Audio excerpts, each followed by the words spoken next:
Eu estive esses dias assim, gravando uma mensagem no vídeo sobre o que Jesus mandou a igreja fazer. Jesus mandou a igreja fazer duas coisas. Primeiro, ele mandou evangelizar, fazer discípulos, que é isso aí, é uma coisa só. Evangelizar, fazer discípulos, ganhar pessoas, isso ele mandou. E a segunda coisa foi ensinar essas pessoas que vierem. Ensinar, né? Então, eu vou hoje procurar ensinar alguma coisa que realmente Jesus mandou. E aí eu vou me basear no primeiro capítulo de Romanos. No primeiro capítulo de Romanos.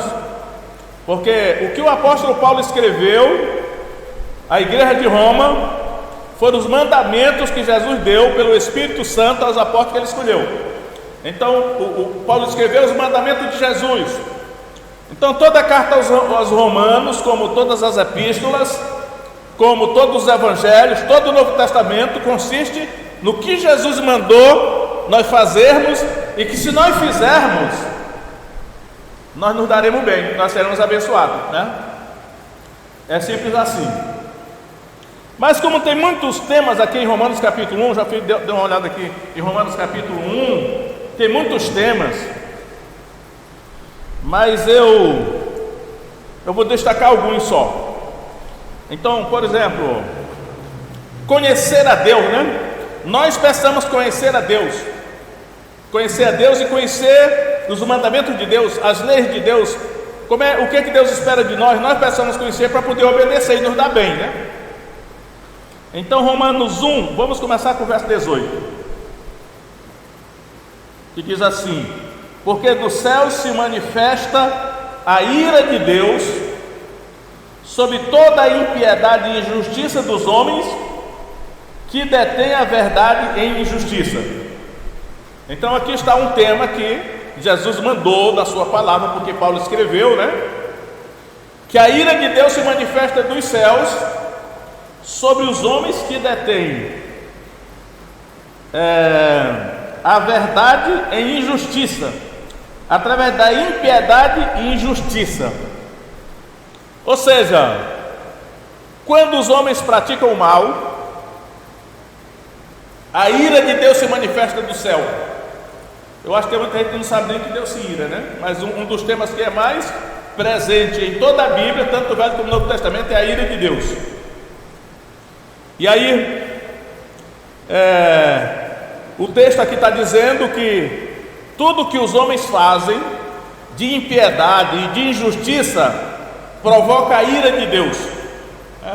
E aí nós que já somos crentes, né, que já nós nos batizamos, já estamos seguindo a Jesus, já somos filhos de Deus, espero que realmente todos sejam, nós não queremos que a ira de Deus se acenda contra nós, porque a ira de Deus, ela se acende tanto contra os ímpios quanto contra a igreja, os seus próprios filhos. A ira de Deus se acende contra nós se nós fizermos injustiça, praticarmos impiedade. Então nós temos que aprender isso aí e dizer assim: a manifestação da ira de Deus na nossa vida é o sofrimento, é o fracasso, né? É a doença, todo tipo de desgraça que se abate sobre nós, sobre a nossa família, é manifestação da ira de Deus, que é também chamado de maldição. O que é a maldição? Deus libera os demônios para nos afligirem, para nos atormentarem.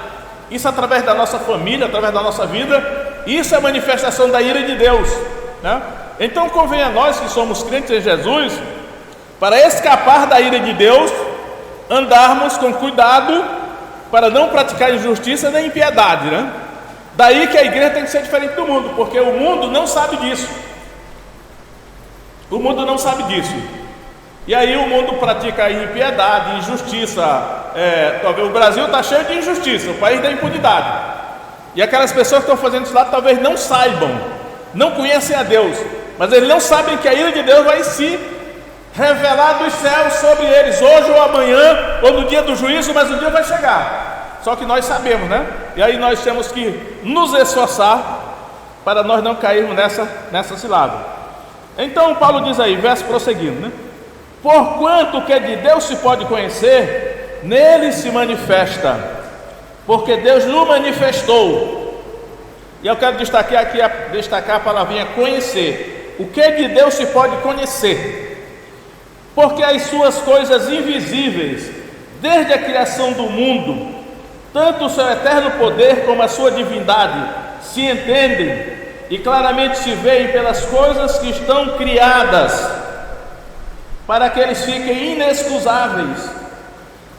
Porquanto, tendo conhecido a Deus, olha a palavrinha conhecer Deus, não glorificaram como Deus, nem lhe deram graças, antes em seus discursos se desvaneceram, e o seu coração insensato se obscureceu, dizendo-se sábios, tornaram-se loucos. Eu vou trocar em miúdos aqui, por isso que às vezes é bom estudar, né? O que Paulo está dizendo aqui é uma coisa que em teologia se chama assim: a revelação de Deus à humanidade se deu de duas maneiras. A maneira que ele está falando aqui é por meio da criação.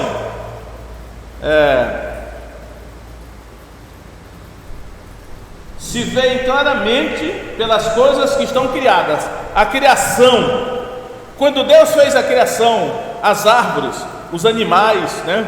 Deus foi criando os pássaros, tudo que Deus criou, a natureza é uma revelação de Deus, é chamada de revelação geral em teologia, ou teologia natural. Então, ainda que ninguém tenha ouvido falar de Deus, nem de Jesus, nem do Evangelho, mas só observando a natureza, nós devemos concluir que existe um Criador. É isso que ele está dizendo aqui, né? Que a criação, ela é uma revelação de Deus, para que os seres humanos possam conhecer a Deus, observando as coisas criadas.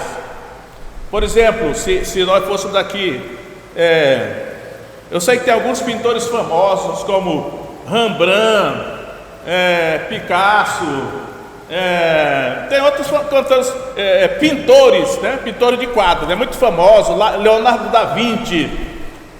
Quem é especialista em pintura, em quadros, esses quadros famosos que valem milhões de dólares, se eles observam um quadro aqui, mesmo sabendo que não é o autor, mas se ele conhecer bem a matéria, ele vai dizer: rapaz, esse quadro aqui foi o Rembrandt que pintou, aquele ali já foi o Leonardo da Vinci que pintou, aquele ali foi o Miguel Ângelo que pintou a Capela Sistina, o teto da Capela Sistina lá no Vaticano, que é uma das maiores obras de arte do mundo. Por quê? Porque conhecendo a matéria, a pessoa vai perceber pela obra criada quem foi a pessoa que fez aquela obra. Então ele está dizendo aqui, olha, só observando a natureza que Deus criou, o ser humano tem a obrigação de conhecer a Deus e de concluir que existe um Criador. É por isso que Jesus disse assim: olhai para as aves do céu, né? Que Deus alimenta essas aves. Olhai para os lírios do campo, que Deus veste esse lírio do campo.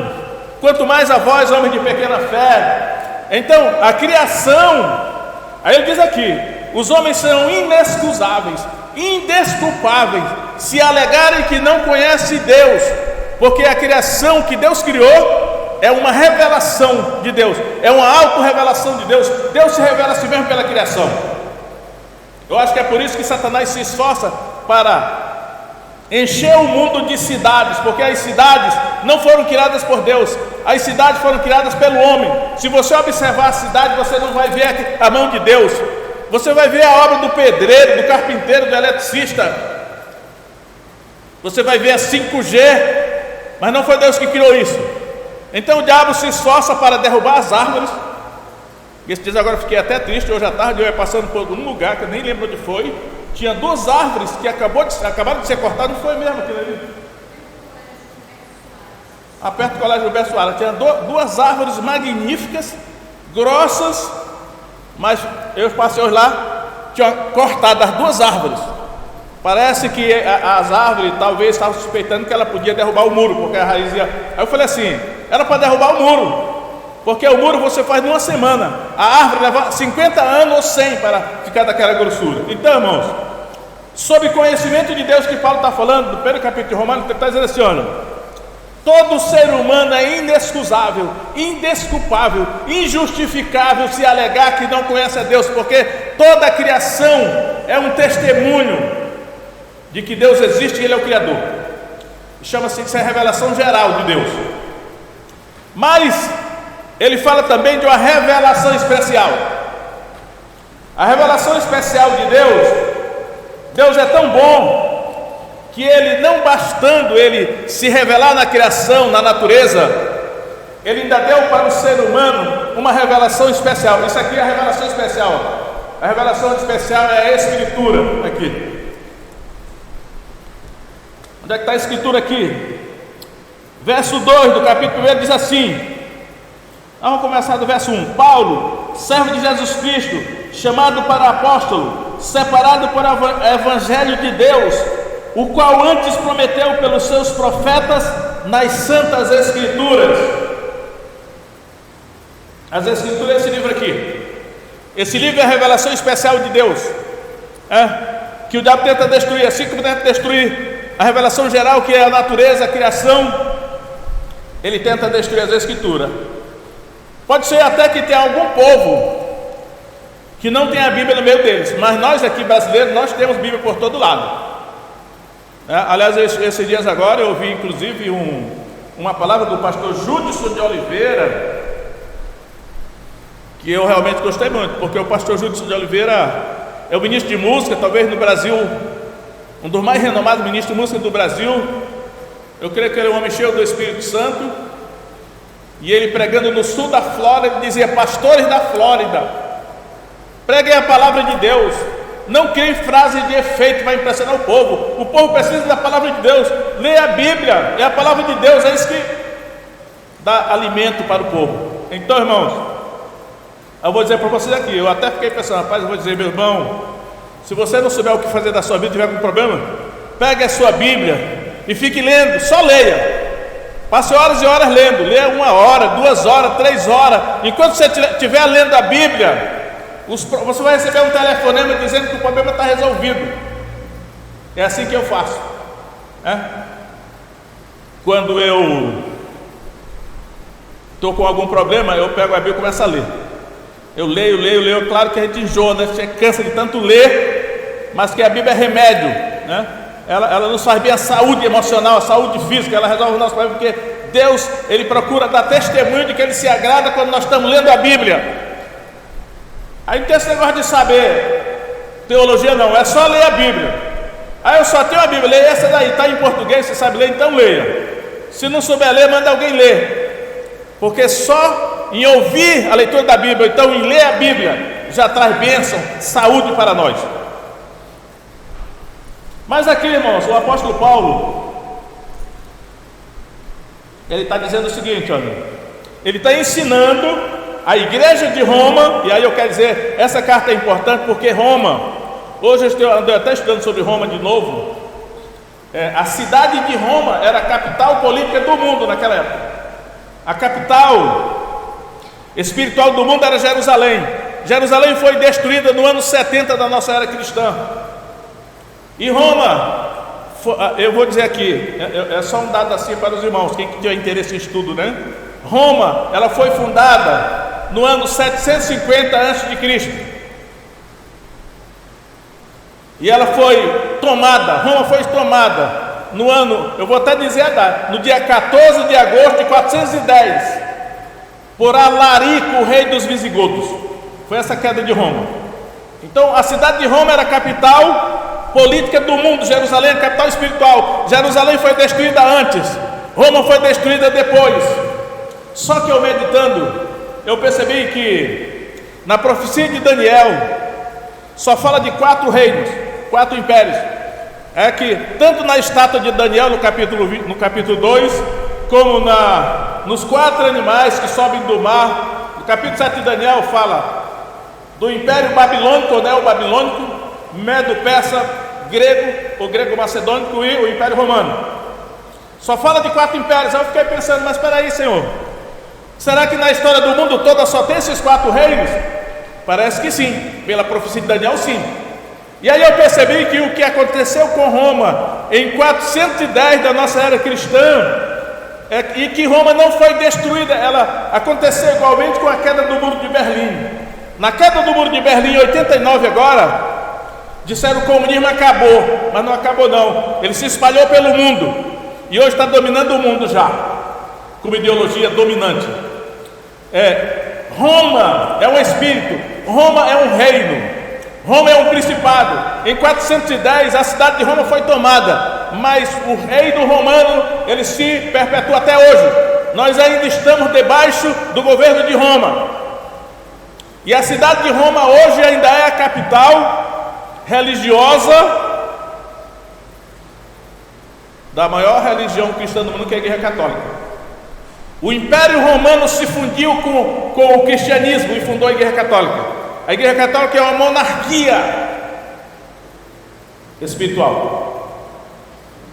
Portanto, o que Paulo escreveu para os romanos, a Igreja de Roma, se aplica a todas as igrejas, porque é como se ele estivesse escrevendo para todas as igrejas, para o mundo todo, porque Roma imperial se fundiu com a Roma papal. E os princípios que estão aqui na carta de Paulo aos Romanos se aplicam a todo mundo. Então ele vai dizer aqui qual era o pecado mesmo que levou a provocar a ira de Deus do céu. Então diz aqui, verso 23: e mudaram a glória do Deus incorruptível em semelhança da imagem de homem corruptível, e de aves, e de quadrúpedes, e de répteis. Ou seja, irmão, idolatria. A idolatria é um sintoma de loucura. Então, o apóstolo Paulo, para instruir os cristãos de Roma, e nós hoje, ele está dizendo: olha, o que provoca a ira de Deus desde os céus é a idolatria. Porque os homens, tendo conhecimento de Deus, não glorificaram como Deus. Tendo conhecimento de Deus pela revelação geral, a natureza, e pela revelação especial, a Escritura, mesmo assim, eles ignoraram, eles esnobaram do conhecimento de Deus e procuraram da sua própria cabeça, fizeram, dizendo-se sábios, se tornaram loucos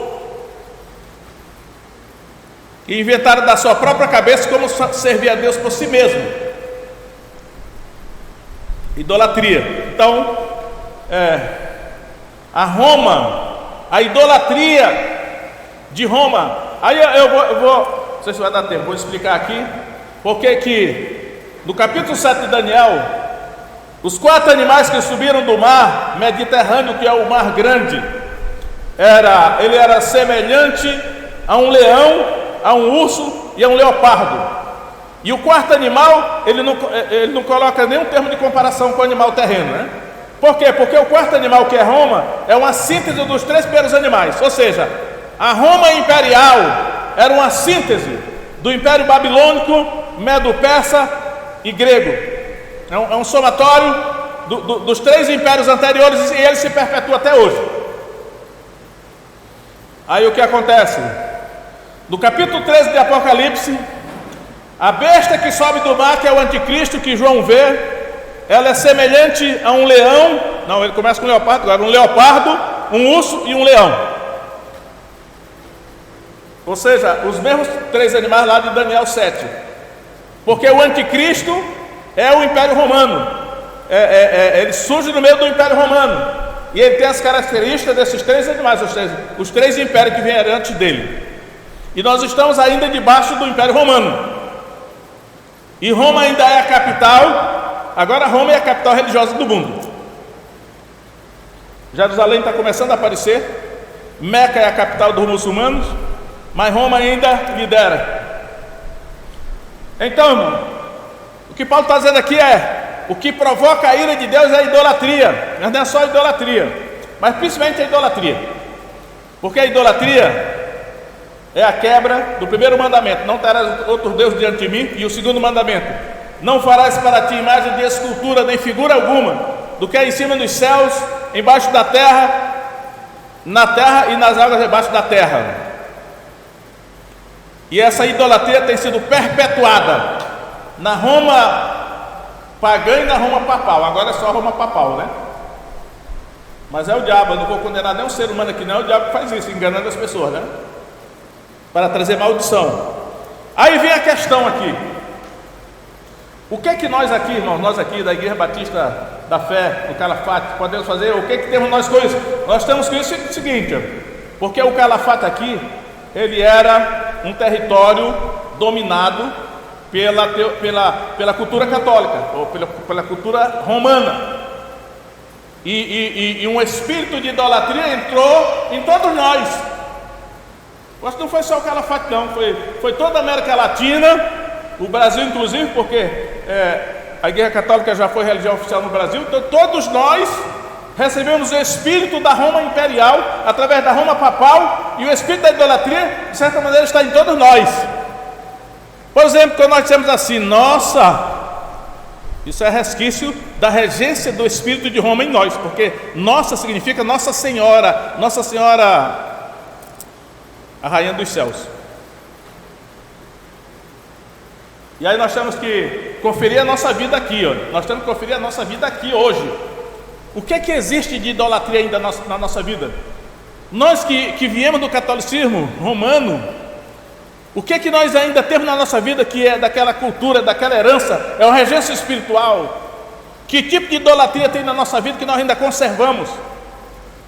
Eu tenho visto muitos pastores, alguns pastores dizem, Nossa Senhora, é uma interjeição, né? Isso é natural, sai do nosso coração, a gente nem pensa. Por isso que eu conheci um pastor que ele era missionário de missões mundiais, acho que era na Colômbia. Ele dizia assim, caramba, quando ele queria dar uma interjeição, ele dizia, caramba. E o caramba eu tinha aprendido no gibi, que era os mexicanos que falavam, na época do faroeste americano. Então nós temos que corrigir na nossa vida aqui, irmão, porque a idolatria, ele está dizendo aqui, Paulo está ensinando, que a idolatria traz maldição para a nossa vida, traz castigo, a ira de Deus se manifesta. E sabe como é que a ira de Deus se manifesta? Ele vai dizer aqui, verso 24: por isso também Deus os entregou às concupiscências dos seus corações, a imundícia, para desonrar os seus corpos entre si, pois mudaram a verdade de Deus em mentira, e honraram e serviram mais a criatura do que o Criador, que é bendito eternamente. Amém. Por isso Deus os abandonou às paixões infames, porque até as suas mulheres mudaram o uso natural do contrário à natureza.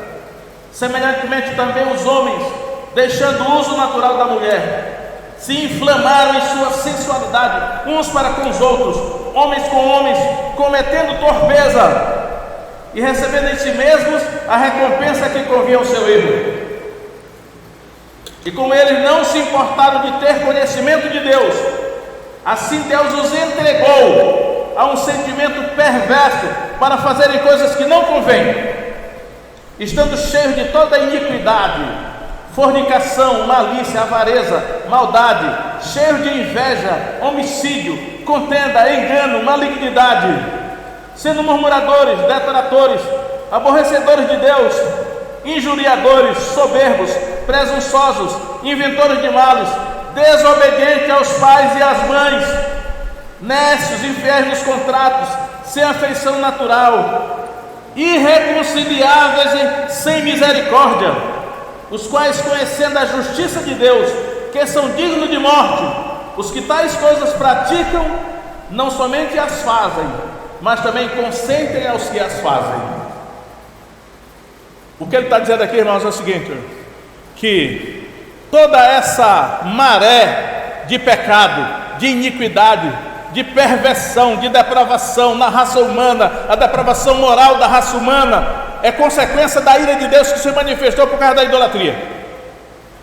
Ou seja, se você for ler no livro de Juízes, repetidamente o livro de Juízes diz isso, essa palavrinha aqui, verso 24: por isso também Deus os entregou, a palavra entregou.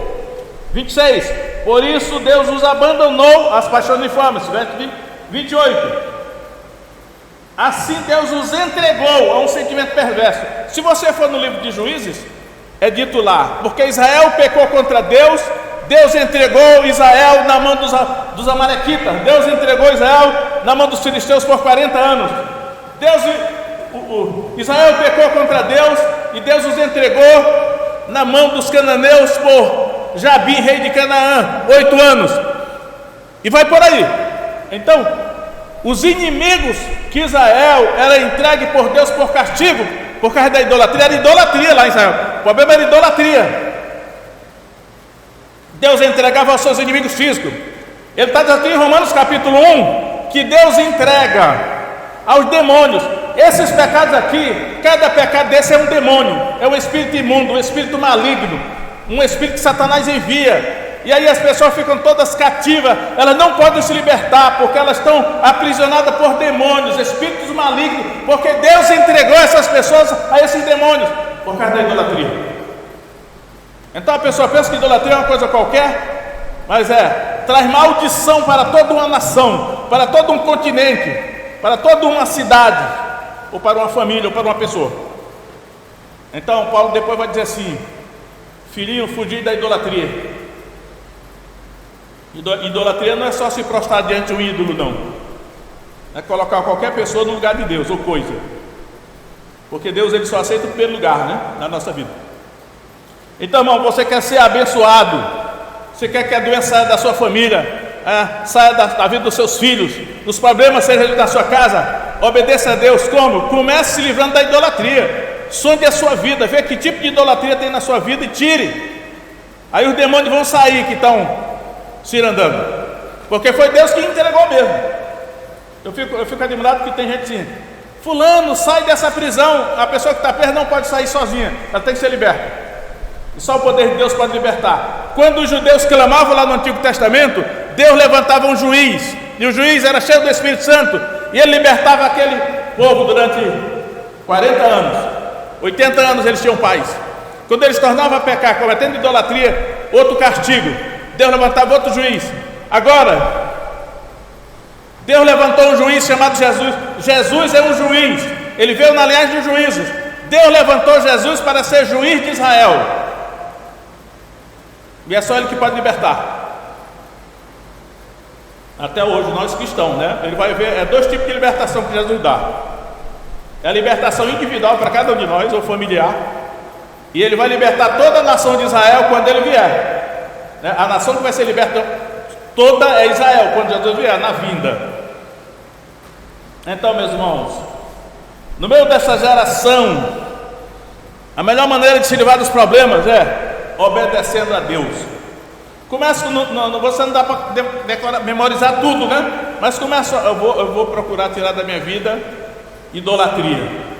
Mas tem um arraial, as festas juninas, que tem um arraial lá no colégio, e tem um arraial lá não sei aonde, aí você vai lá, só que a festa é uma festa idólatra. Aqueles santos são os deuses pagãos que batizaram Satanás e astuto, ele muda o nome. Então não vá, porque se você for, você pode estar praticando idolatria indiretamente, e aí a maldição vem junto, ou qualquer coisa que tenha a ver com idolatria. Obedeça a Deus, e os problemas vão se resolver sem você precisar fazer mais nada. Vamos orar.